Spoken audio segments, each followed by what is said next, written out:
Welcome friends इन आपकी पाठशाला। अभी तक हमने सिविल डिसोबीडिएंट मूवमेंट के बारे में पढ़ा।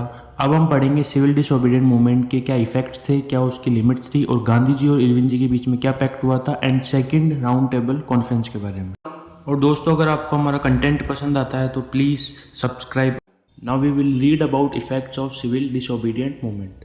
फर्स्ट पॉइंट, कॉलोनियल गवर्नमेंट ने महात्मा गांधी के बहुत से करीबी लोगों को गिरफ्तार किया, जैसे कि अब्दुल गफ्फार खान, जो कि महात्मा गांधी के बहुत ही करीब लोगों में से एक थे। अप्रैल 1930 के अंदर लोगों ने वहाँ पे दंगे किए, पेशावर में सड़कों पे उतर गए और पुलिस के खिलाफ उन्होंने आंदोलन स्टार्ट कर दिया। सेकंड पॉइंट, उसके एक महीने बाद महात्मा गांधी को स्वयं को गिरफ्तार कर लिया गया। और होता क्या है, जब महात्मा गांधी को गिरफ्तार किया तब उनके चाहने वाले लोग रेलवे स्टेशन पे, सरकारी बिल्डिंग में, कोर्ट्स में घुस गए और उसके खिलाफ आंदोलन करना स्टार्ट कर दिया। थर्ड पॉइंट, जब ब्रिटिश गवर्नमेंट इस चीज़ से डर गई तो उन्होंने इसको रिप्रेस करने के लिए जो पीसफुल सत्याग्रही से उनके ऊपर भी अटैक करना स्टार्ट कर दिया, including womens and children were beaten. इनको मारा पीटा गया और 1 लाख तक की संख्या में लोगों को गिरफ्तार कर लिया गया। Fourth point, in such a situation Mahatma Gandhi once again decided to call off the movement. और एक बार हमेशा की तरह महात्मा गांधी ने वापस ये आंदोलन वापस ले लिया। क्यों? क्योंकि वहाँ पर वायलेंस स्टार्ट हो गई थी। Now we will read about Gandhi Irwin pact. Mahatma Gandhi और लॉर्ड इरविन, जो उस टाइम पे वायसराय थे, उन दोनों के बीच में क्या समझौता हुआ था। अब ये कब हुआ था? 5 मार्च 1931। डेट ध्यान रखना, 5 मार्च 1931। अब ये पैक्ट क्या था कि महात्मा गांधी को लॉर्ड इरविन ने सेकेंड राउंड टेबल कॉन्फ्रेंस में आने के लिए इन्वाइट किया और उनको मनाया। फर्स्ट राउंड टेबल कॉन्फ्रेंस में कांग्रेस ने पार्टिसिपेट नहीं किया था और बदले में उन्होंने एग्री किया कि जो 1 लाख तक उन्होंने पॉलिटिकल प्रिजनर्स को अरेस्ट किया है वो उनको छोड़ देंगे। और ये ही महात्मा गांधी और लॉर्ड इरविन के बीच में पैक्ट हुआ था। वो पॉलिटिकल प्रिजनर्स को फ्री कर देंगे और Mahatma Gandhi second round table conference में पार्टिसिपेट करेंगे। Now in December 1931 second round table conference होती है, जिसके अंदर गांधी जी, भीमराव अम्बेडकर और महाराजा गंगा सिंह के बीच में कोई बहस हो जाती है, जिसकी वजह से second round table conference successful नहीं हो पाती और उसकी कोई सक्सेसफुल डील नहीं हो पाती। Third point, Gaffar Khan and Jawaharlal Nehru were both in jail. The Congress had been declared illegal and a series of measures had been imposed to prevent meeting। अब सेकेंड राउंड टेबल कॉन्फ्रेंस के बाद में क्या होता है, महात्मा गांधी के जो करीबी लोग होते हैं, उनके अलावा जो पॉलिटिकल एक्टिविस्ट होते हैं, उन सबको जेल में डाल दिया जाता है, कांग्रेस को इलीगल घोषित कर दिया जाता है। उसके अलावा लोगों को रोकने के लिए और कड़े नियम बनाए जाते हैं ब्रिटिश गवर्नमेंट के द्वारा। Fourth point, with a great apprehension Mahatma Gandhi relaunched the civil disobedience movement for a year. The movement continued but by 1934 it lost its momentum। अब जब वापस से महात्मा गांधी यहाँ इंडिया में आते हैं, इंडिया में आके महात्मा गांधी वापस स्टार्ट करते हैं सिविल डिसोबीडिएंट मूवमेंट। अब वो स्टार्ट तो करते हैं पर लोग उसमें पूरी तरह से पार्टिसिपेट नहीं करते, क्योंकि महात्मा गांधी स्टार्टिंग में उसको वापस ले लेते हैं और 1934 में पूरी तरह से अपनी मोमेंटम खो देते हैं। Now we will read about the limits of civil disobedient movement. First point, अब जो सोसाइटी के जो लोग थे उनमें से एक ग्रुप आता है अनटचेबल, जिनको बोला जाता था अनटचेबल, जिनको छूना, जैसा कि लोग कहते थे, जिनको छूना ही लोग अपवित्र मानते थे। तो इस तरह का डिस्क्रिमिनेशन इंडिया में चलता था। तो उन लोगों ने सिविल डिसोबीडिएंट मूवमेंट में पूरी तरह से पार्टिसिपेशन नहीं किया। पार्टिसिपेशन तो किया पर पूरी तरह से नहीं किया, क्योंकि उनको लगता था हमारे साथ डिस्क्रिमिनेशन हो रहा है। दूसरी चीज़, अब पार्टिसिपेशन नहीं करने का रीजन क्या था? सेकेंड पॉइंट, कांग्रेस जो थी, कांग्रेस के ऊपर ये आरोप लगाए जाते थे कि उन्होंने दलित्स को क्या किया? इग्नोर किया है। क्यों किया? क्योंकि कांग्रेस के अंदर जो ज़्यादातर जो लीडर थे वो कौन थे? सनातनी हिंदू, जो high society, high cast Hindus थे।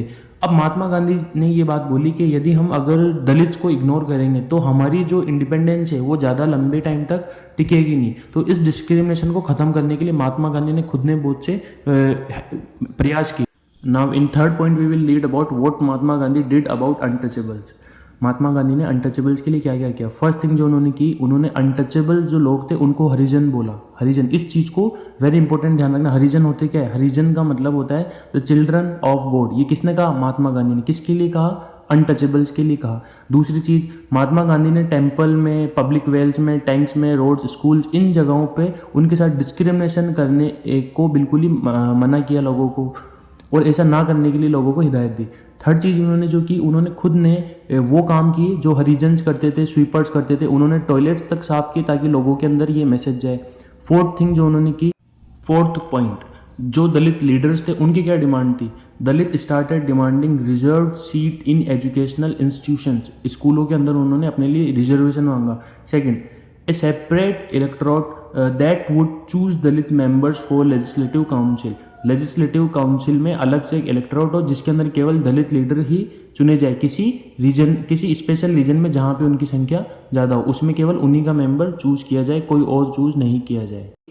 फिफ्थ पॉइंट, जो दलित से उन्होंने पार्टिसिपेट तो किया सिविल डिसोबीडियंट मूवमेंट पर, केवल उन जगह पे जहाँ पर उनकी ऑर्गेनाइजेशन स्ट्रांग थी, जैसे कि Maharashtra and Nagpur. And six point, इसके बारे में हम पहले भी पढ़ चुके हैं कि महात्मा गांधी और भीमराव अंबेडकर के बीच में सेकंड राउंड टेबल कॉन्फ्रेंस जो हुई थी, उसके अंदर दलित्स को लेकर या फिर अनटचेबल्स को लेकर एक बहस हो गई थी, जिसके कारण second round table conference successful नहीं हो पाई थी। Seventh point, when British government accepted Ambedkar's demand, Gandhi began a fast unto death. He believed that separate electorates for Dalit would slow down the process of their integration into society. अब अंग्रेजों का एक उसूल था कि फूट डालो और राज करो। अंग्रेज चाहते थे इनके बीच में आपस में लड़ाई हो, और इस लड़ाई में इस आग में घी डालने का काम किया ब्रिटिशर्स ने। कैसे किया? उन्होंने जो भीमराव अंबेडकर की डिमांड थी सेपरेट इलेक्टोरेट देने के लिए जो दलित्स को, वो उन्होंने एक्सेप्ट कर ली। अब ये जब उन्होंने एक्सेप्ट की तो महात्मा गांधी ने अनशन स्टार्ट कर दिया, और पूना की यरवदा जेल में उन्होंने अनशन स्टार्ट कर दिया कि दलित्स को अलग से राइट नहीं मिलेगा। महात्मा गांधी दलित्स के अगेंस्ट नहीं थे, पर महात्मा गांधी का ये मानना था कि यदि उनको अलग से दिया गया ये राइट तो हिंदू सोसाइटी बढ़ जाएगी, और वो चाहते थे कि इंटीग्रेशन हो। वो तो हिंदू और मुस्लिम को भी साथ में लेके चलने वाले लोगों में से थे, तो इस तरह से हिंदू सोसाइटी का किस तरह से सेपरेशन हो जाए, तो इस चीज़ के महात्मा गांधी बिल्कुल खिलाफ थे। Last point, Poona pact. अब पूना पैक्ट किन किन के बीच में हुआ था? महात्मा गांधी और भीमराव अंबेडकर के बीच में हुआ था। अब ये कब हुआ था? सितंबर 1932 के अंदर हुआ था। कहाँ हुआ था? यरवदा जेल, पूना के अंदर। क्यों किया था? महात्मा गांधी ने जो दलितों को अलग से इलेक्टोरेट वोट दिया जा रहा था, राइट टू वोट दिया जा रहा था अलग से, उसके अगेंस्ट महात्मा गांधी ने ये किया। और क्यों किया महात्मा गांधी ने ये अनशन?